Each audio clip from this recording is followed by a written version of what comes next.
the worst of weather. Holy moly. The ground is shaking. Whoa, whoa, whoa, whoa, whoa. Can bring out the very best in people. It's Andre saving him.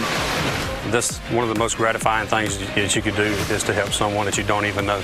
And there are those who simply refuse to give up in the face of overwhelming odds. You have to quickly take the attitude, I'm a survivor. I'm going to live. I'm going to get out of this. I just got to go a little further. But sometimes, basic instinct isn't enough. The difference between life and death rests in the heroic hands of a neighbor. My only thought was to try to help her out. Mother Nature's an awesome beast, and in many instances, we are powerless against her. This is the top 10 countdown of heroes and survivors. We don't choose danger. Danger chooses us. Oh my God, Josie. The neighbors' houses are gone. But in a desperate situation, some people do choose to be heroes or fight to survive. These are their stories. Incredible tales of bravery and resilience caught on camera. I'm going to somehow climb out that way. In the grip of a bitter New York winter, Manhattan is one of the most magical places on Earth. But the picture postcard setting masks hidden dangers. At number 10 on our countdown, Heroes on Ice.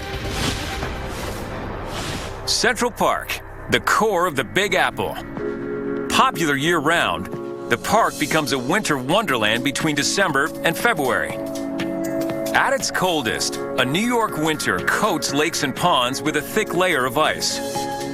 But the varying temperatures mean calamity can be just one step away. I'm not going to trust really anything that's frozen, so the idea of even walking out on any ice, it could be several feet thick, and I'd be kind of wary about it. But the weather can be seductive. February 2017 is a particularly mild winter evening. A group of boys between 10 and 17 playfully venture onto an iced-over pond in Central Park. On February 19th, when these teens were out on the ice, the temperature in Central Park got to 65 degrees. It was only 1 degree shy of the all-time record high for that day. There are clear signs in the pitted surface that the ice might not be safe. But the boys are oblivious to the danger. Ice does not form at a uniform thickness. It may be 3 inches in one area and 7 or 8 inches in another area. Todd Stahl is an instructor with Whitecap Water Rescue Training. It takes 4 inches of clear, strong ice to hold one individual. The only safe place is to remain off of it. All is fun and games as the boys pose for pictures. But then, suddenly, the ice cracks, and they're plunged into the freezing water.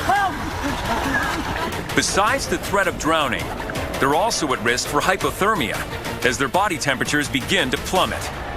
When that hypothermia starts to set in, your body starts to lose dexterity, the blood flow is slowing down, your pulse rate is slowing down. You're not able to grab the mantle of the ice and hold on to the ice and hold yourself afloat. Weighed down by heavy clothing, boots, and backpacks, the boys are in a life-or-death struggle. It looks hopeless. But the teens are being watched by some guardian angels. They were drowning each other, they were pulling each other under. I have no doubt they were in fear for their life. Ethan Turnbull and his friend Bennett Jonas are out skateboarding when they hear the boys' cries. The sound is probably one of the most lasting memories for me, to be honest. It's very much a gut-wrenching scream. I immediately went in. Ethan followed me right behind me and started pulling the kids to Ethan. The boys clawed anything to escape, putting one of the rescuers in danger of drowning himself. The first two that I got to were able to jump on top of me and kind of push me under, which was really scary. One by one, the frightened and exhausted kids are dragged to safety. But the last boy in the water is no longer struggling. He was completely under the water. The only thing you could see was his backpack, and it was starting to go under. And when I had that moment of, do I swim out there and grab him, or is it too late as it is? But the final victim is snagged in the nick of time. All 7 boys survived the ordeal with no lasting effects. Meanwhile, Ethan and Bennett are hailed as heroes and are forever bonded by their extraordinary act of courage. Hero is a strong word. From a personal perspective, we were just in the right place at the right time. From the ice of the Big Apple, we head to the Chinese wilderness, where a fishing trip becomes a battle for survival in a devastating flood. At number 9 on our list, Rocky Rescue. China, home to 6 of the top 10 deadliest floods in history as of 2017. During the rainy season from June to August, flash flooding is a constant risk. China has built cities at breakneck speed over the last 35 years, but half the cities have inadequate flood protection, and deforestation has led to more soil erosion, which increases the chance of flash floods. The lowlands of the Yangtze River are especially vulnerable. July 3rd, 2016. A man fishing in what was a stream is caught desperately off guard by a flash flood. You know, when you get in some of these areas that are mountainous and the water can be channeled and funneled down through, it can happen a long way away from where the rain is even coming down. It can happen in the sunshine. Balanced precariously on some rocks, the man is literally under attack from the rushing waters. If you fall in, there's no telling what's going to happen. You could bang your head against a rock. There could be some debris in the water. There could be a log going along that could hit you and knock you unconscious. Miraculously, help is at hand. First responders team up with local residents to string a rope across the water, creating a lifeline to the frightened victim. Captain Anthony Dobson is an expert from the Swift Water Rescue Unit in Atlanta, Georgia. There's many ways for us to get a rope across a river, by rope guns, throwing ropes, rope bags, slingshots, by boat or swimming across. As the floodwaters swirl, rescuers send out a life vest and flotation ring. Then begins the perilous job of hauling the man in. The rescuer doesn't actually tie the rope around themselves. They wrap it. If something goes wrong, they actually can roll out of it to let the rope go. That way it doesn't pull them in, and now we have 2 people to rescue. As the man inches closer to the bank, there's a heart-stopping moment as he dips waist deep into the rapids. But the rescuers manage to pluck the man from the brink of a watery grave. Thanks to the teamwork of some unknown heroes, he lives to tell the tale. They came together, not even knowing one another, and they made it work, and they actually saved this man's life. Ahead on our Heroes and Survivors Countdown, the surf's up, but a man is down. I think I got one good breath of air into him. And one misstep begins a torturous rise for a mountaineer.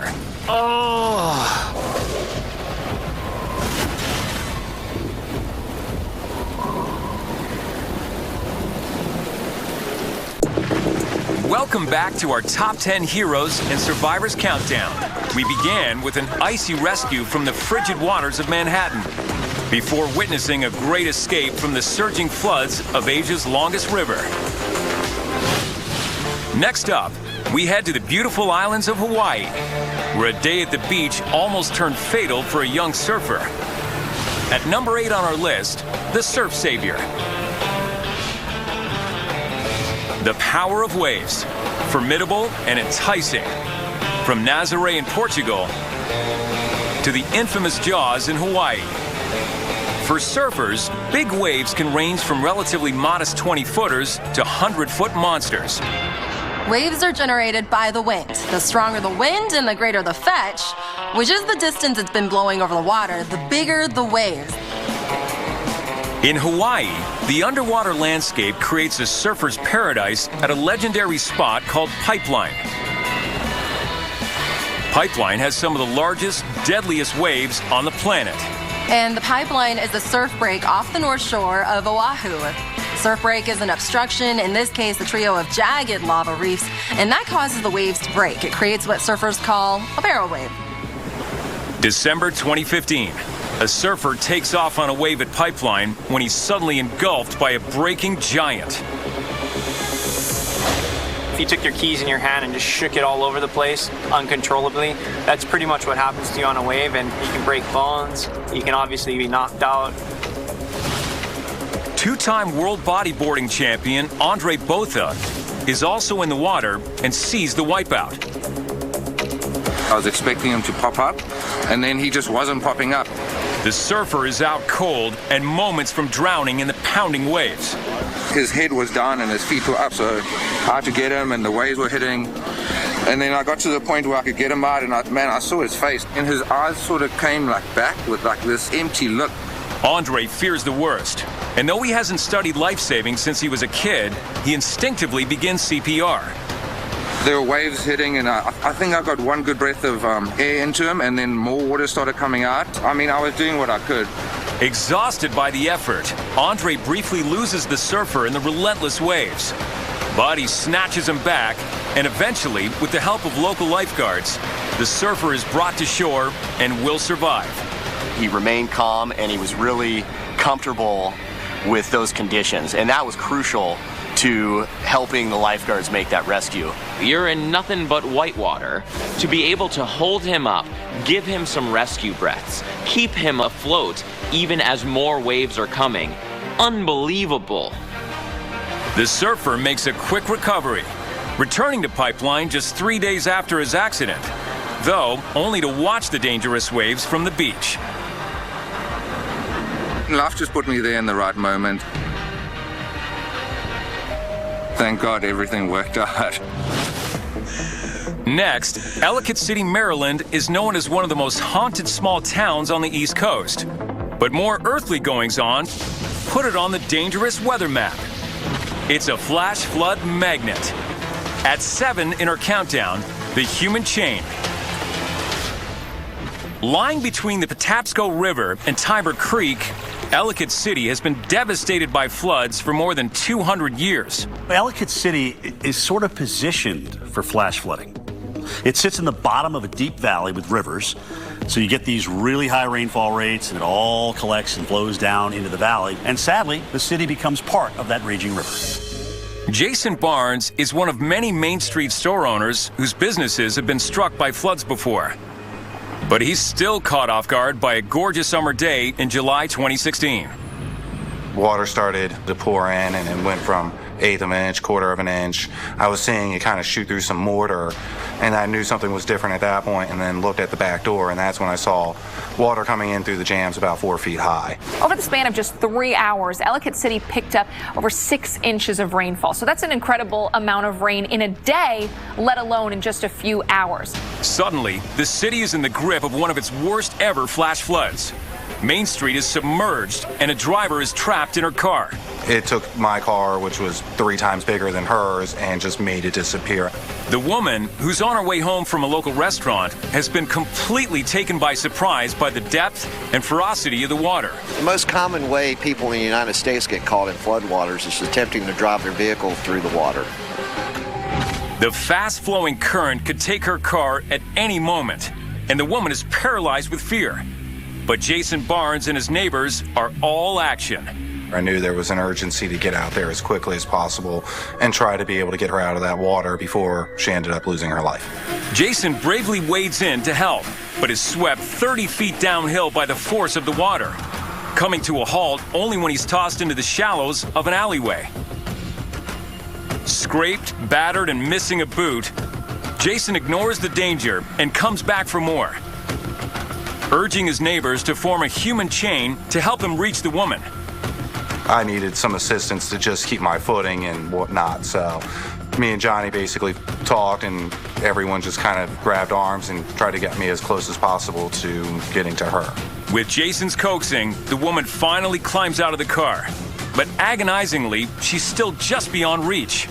I made the decision to let go and go to her because we were just shy one person, and if I was able to get to her, I could pass her along back to Johnny, and then we could all kind of pull back in. The courageous plan works, and with the relieved woman in his arms, Jason muscles his way back to the chain, and the two are yanked to safety.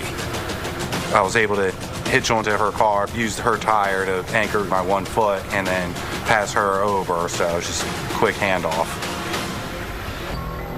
Amazingly, just 45 minutes after it began, the flash flood subsides, leaving Ellicott City with another massive cleanup.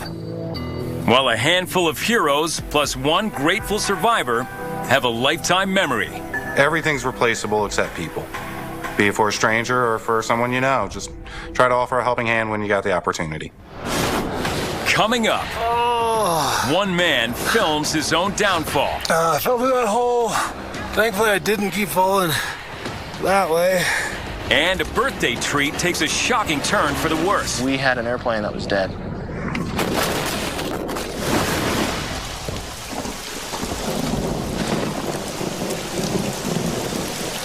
We're counting down our top 10 heroes and survivors. First, fashion models spared a group of teens from an icy end in the Big Apple. And we saw how teamwork saved a Chinese fisherman from a raging flood. At 8, we were on board with a surfing savior. And we made a human connection with the rescue heroes of Ellicott City. We're off to Nepal now, where a university research mission to the top of the world became a solo battle for survival. At number 6 on our top 10 countdown, Crevasse Fall. The Himalayas, a majestic mountain range with some awesome challenges.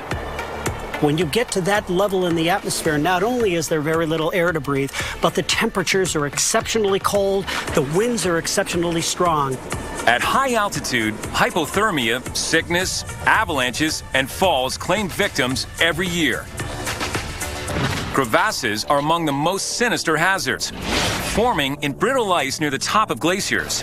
These fractures can run in any direction and reach more than 100 feet deep and 65 feet wide.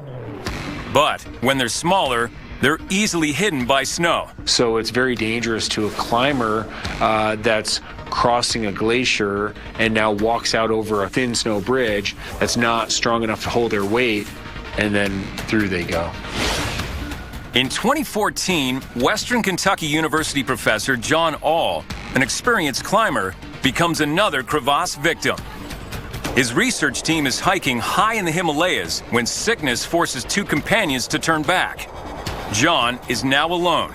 Being alone in the mountains is never a really great place to be. You have an accident, you're in a very terrible place. And a climber's worst fear comes true. I was walking in the sun and suddenly it was pitch black. My face smashed into a crevasse wall, bouncing back and forth as I fell down the crevasse.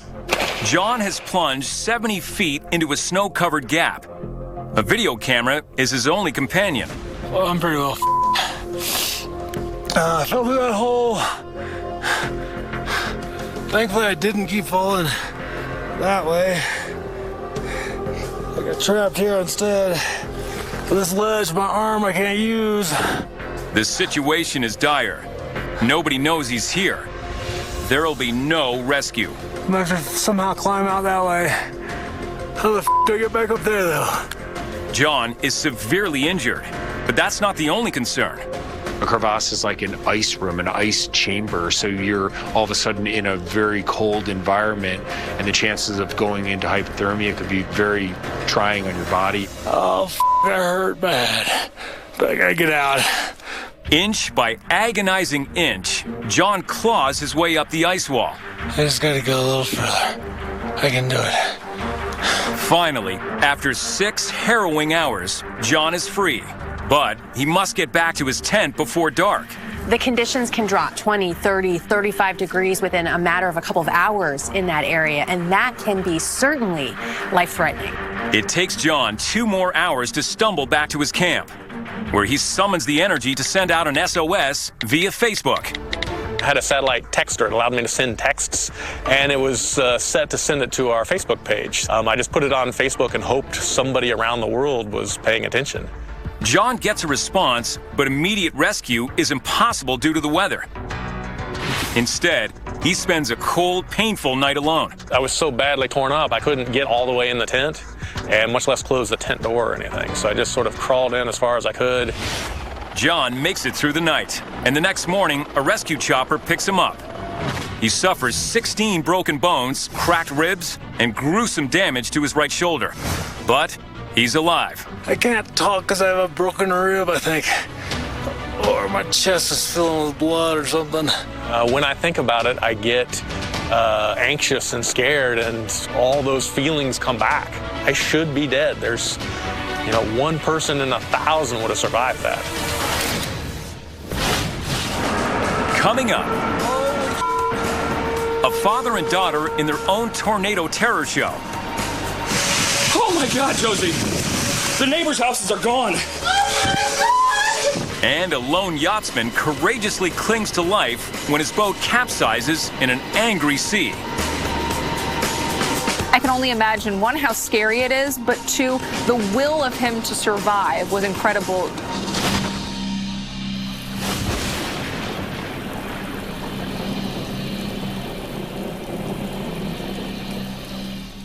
We're at the halfway point of our top 10 Heroes and Survivors countdown. We kicked off in Central Park with some heroes on ice. At 9, the Rocky Rescue on the banks of the Yangtze. Next, we took in some high drama in Hawaii, where a savior emerged from the world's deadliest waves. At 7, a determined hero helped save the day in a raging flood. And we shared an incredible escape from an icy tomb. Now to the Midwest, where one of the biggest tornado outbreaks in the history of the state got too close for comfort for one Illinois family. Holy At number 5 on our list, tornado terror. Tornadoes, violent, menacing forces of nature. On average, over 1,200 hit the U.S. every year. The tornadoes can be really majestic. When you see one, I mean, you'll never forget it.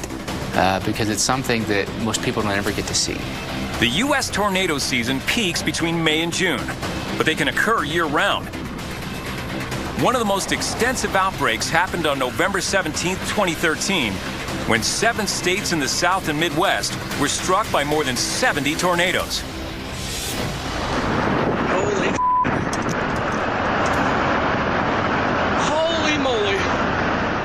Mark Wells and his eldest daughter Josie are at home in Washington, Illinois, when one of the tornadoes, a powerful EF4, whirls towards them with winds of up to 190 miles per hour.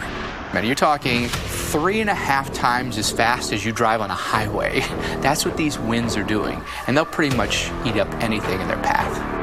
After a tornado warning, you've got up to 13 minutes to seek cover before the twister hits. But the sooner, the better. Tornadoes are fascinating, but they can be deadly. It's definitely something that you need to be taking seriously. If you have a basement, that's the best place to go. But if you don't have a basement, any inner room on the lowest level of your house is probably a safe bet. Between 2006 and 2015, on average, tornadoes killed 110 people a year in the United States and injured thousands more. However, captivated by the sight, Mark stays out filming to the last moment, putting himself at unbelievable risk. All right, I gotta go. I'm coming, honey. Videos of this Washington, Illinois tornado was just filled with debris. So those can fly and fall out of the tornado, propelled like javelins by the tornado, and certainly can prove deadly if they hit you. Mark and his daughter are helpless as the tornado rolls over their home. We're gonna get this here, honey. I hope somebody. Their survival is completely at the mercy of Mother Nature.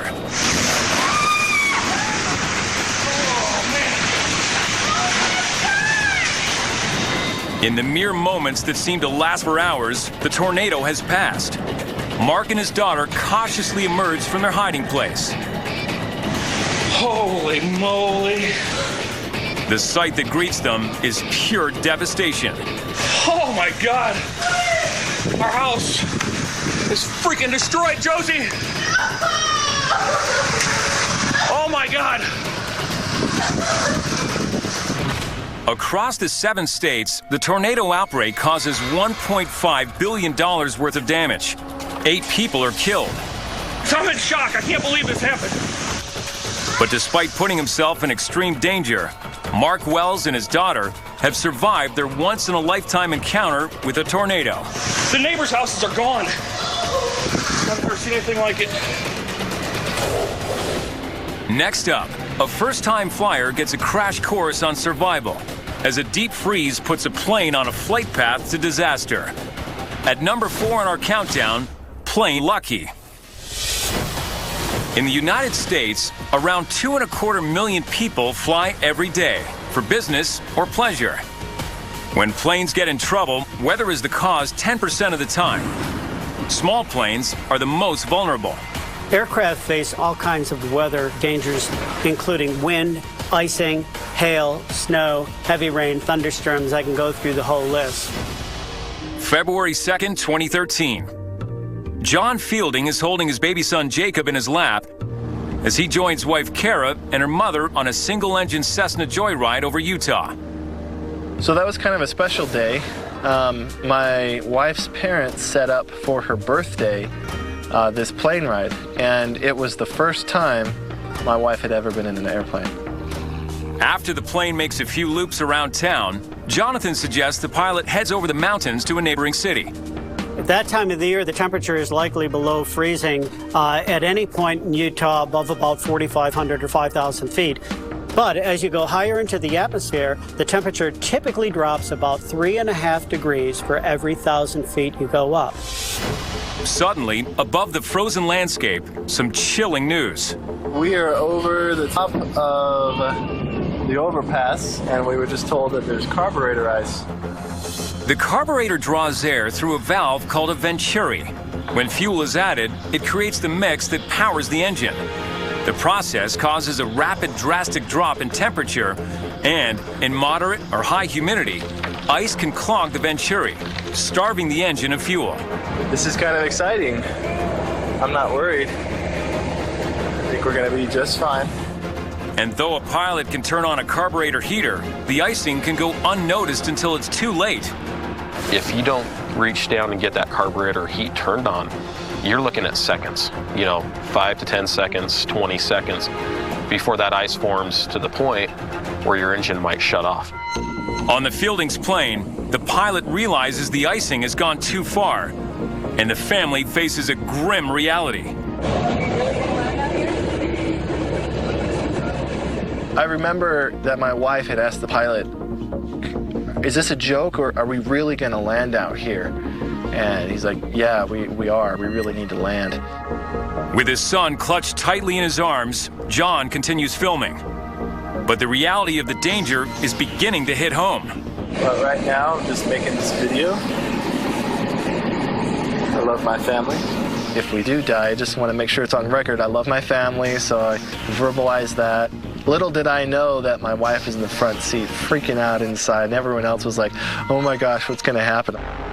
As the pilot desperately searches for a spot to make an emergency landing, the engine dies. Just got a prayer in our heart and think we're going to be just fine.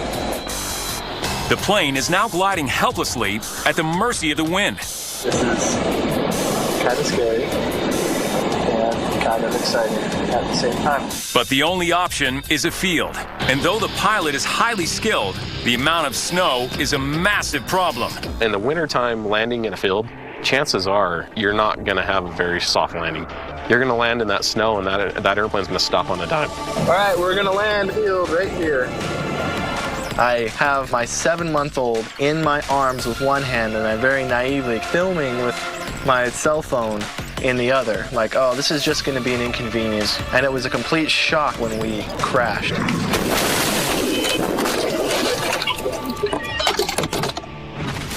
The plane is down, and it's flipped over.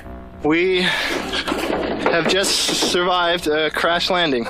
But the adults, and most importantly the baby, are alive and unharmed. He was bawling and screaming. At least we know, he still had his lungs and he was okay. Kara, are you okay? Are you gonna ever fly again? Yeah. I didn't expect that. Up ahead on Heroes and Survivors, an outstanding feat of resilience from the high seas. God, I never thought I'd be here. And it's mayhem on a mountain. Whoa, whoa, whoa, whoa, whoa, whoa. As climbers endure an earthquake on Everest.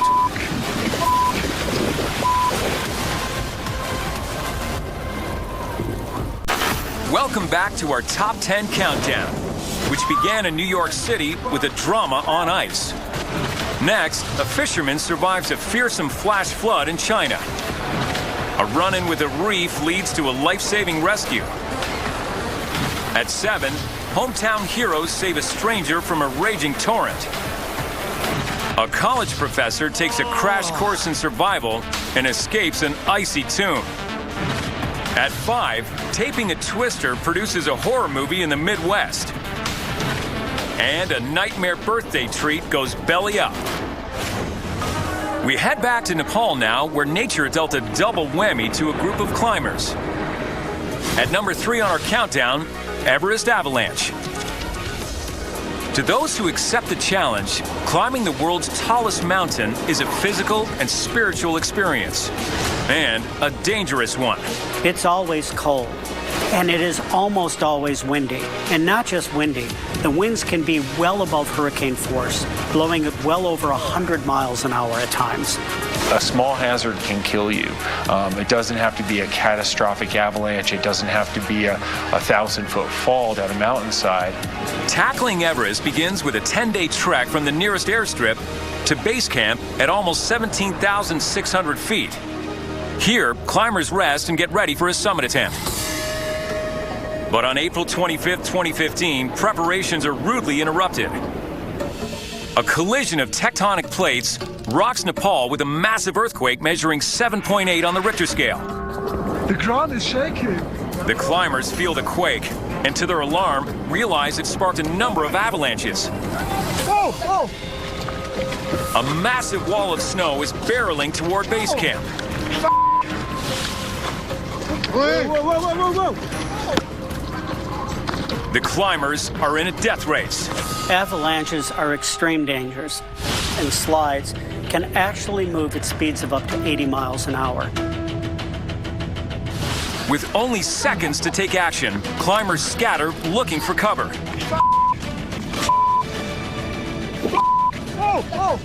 Some head for tents, but they will offer little protection. Further up the mountain, U.S. veteran Benjamin Breckheimer and his Sherpa dash for what cover they can find. You see this massive amount of snow racing toward you.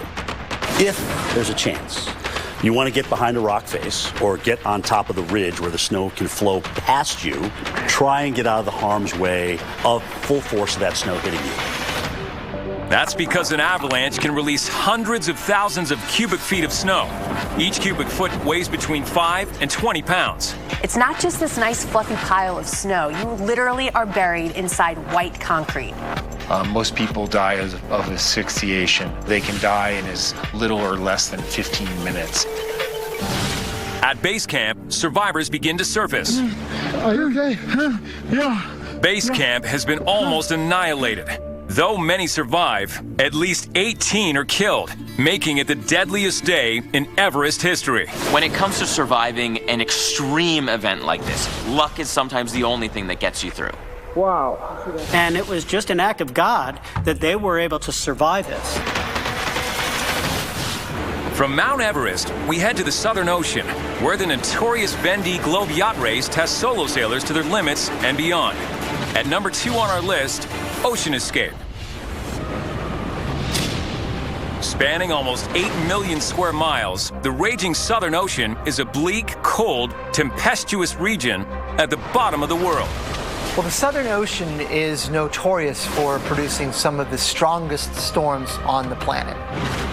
Tony Bullimore, a competitor in the race, is deep in the Southern Ocean in January of 1997, some 900 miles off the coast of Antarctica and 1,400 miles from Australia. January is summertime in the southern hemisphere, but even so, sea temperatures in that region seldom go above 50 degrees Fahrenheit, and the roaring 40s, which are strong westerly winds that constantly swirl around Antarctica, can throw out fierce storms year-round. 2 months into the race, Tony's 60-foot yacht, Exide Challenger, sails into one of these legendary storms. It was really quite frightening, you know, mountainous seas, like 6-story buildings. It was really incredible. And all of a sudden there was a crack, and instantly the boat capsized.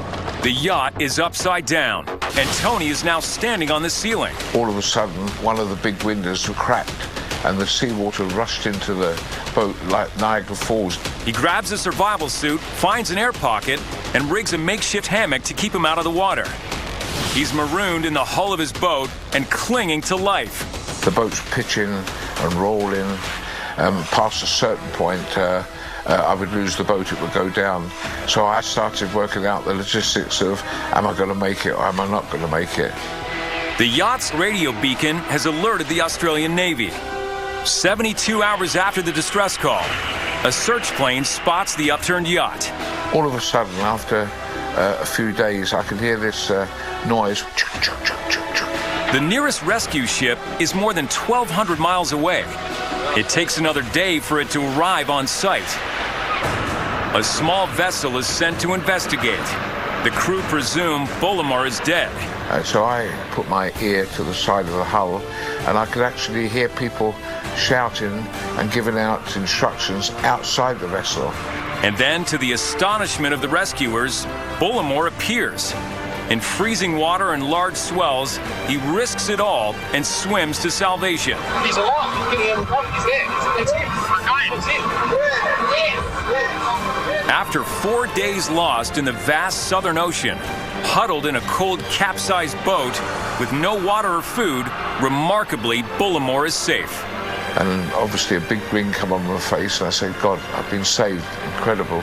I said, thank you. I give him a kiss on the cheek. I've got to be honest, I've been in some situations in my life before which I could tell you about, but this was the hardest. The amazing rescue makes global headlines. No rescue mission has ever been conducted this far south. But thanks to his heroes, Tony Bullimore beats the odds and survives. Coming up, after spanning the globe with tales of survival and heroism, we reach the last leg of our journey. And another act of incredible self-sacrifice saves the day. From complete disaster to just fabulous recovery.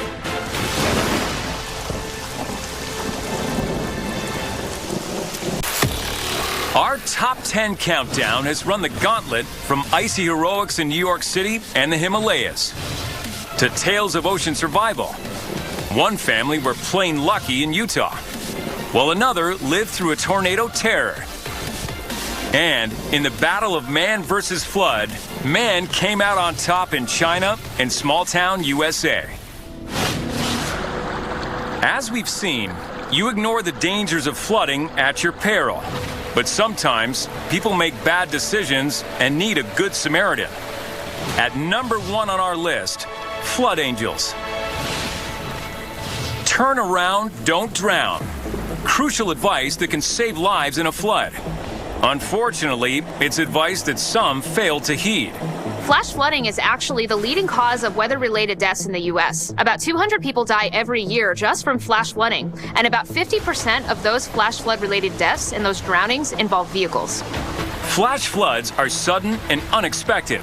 They're often caused by heavy rain when the ground is saturated or poorly drained. It might not even be raining where you're located, but if it's raining upstream and then you get this tremendous push of water downstream, all of a sudden you can be totally caught off guard by a flash flood. In heavy weather, it's tempting to soldier on. But waiving the risk of floodwater can be suicidal. All it takes is about 6 inches of swiftly moving water to knock you off your feet and about 2 feet of swiftly moving water to move a car. Pueblo, Colorado sits in the southern Rockies south of Denver. In the summer of 2006, Pueblo is in the grip of a severe localized rainstorm. The entire month of August sees just over 2 inches. In this case, we had 3 inches in 2 hours. So when you're talking about getting 3 inches in 2 hours, that is going to cause flash flooding. Rocky Khosla is stopped at a flooded intersection. This thing was pretty much all filled up. So when you came off, it just looked like it was a lake. There are cars that would come up to me. They'd stop at the water line because they'd look at the huge amount of water, and then they would basically have to make a U and go the other way. But hurrying home, one woman doesn't turn around. She slowed down a bit, but then went right in front of me, right into this large amount of water. Her car is afloat in 10 feet of water, but it's nosediving fast. You know, there's going to be buoyancy as long as there's air trapped in the car, but if that air starts to escape, and that's clearly what happened in this case, then the car's going to go down pretty quickly. And I just couldn't believe we're going to watch this thing happen and feel powerless. But Rocky and another man, Howard Absetz, don't give up on the woman. And frankly, I didn't have any great plan except just an idea that maybe I'm going to swim out there with this piece of stick and I'm going to break the window. But the glass won't shatter, and time is running out. She's starting to freak out, and as we watch, the car even starts going further under. Police have now joined in the battle to free the desperate woman, who's pounding on the window. But is it too late? So now it's completely under. And so I was like, oh my God, this is going to end up so badly. It looks like game over. Then suddenly, a miracle. Howard says to me, I think I feel something. And lo and behold, we kind of both tugged, and this woman popped right out.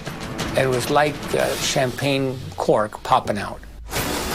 The woman can't swim. She panics and grabs at the doctor, briefly pulling him under.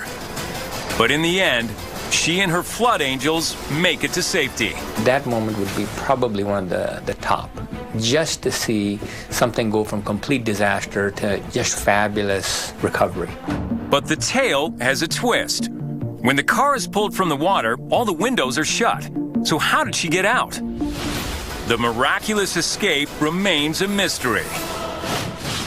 And that will do it for our top 10 list of survivors and heroes. Not one of these people asked to be a hero, any more than the victims wanted to find their lives in peril.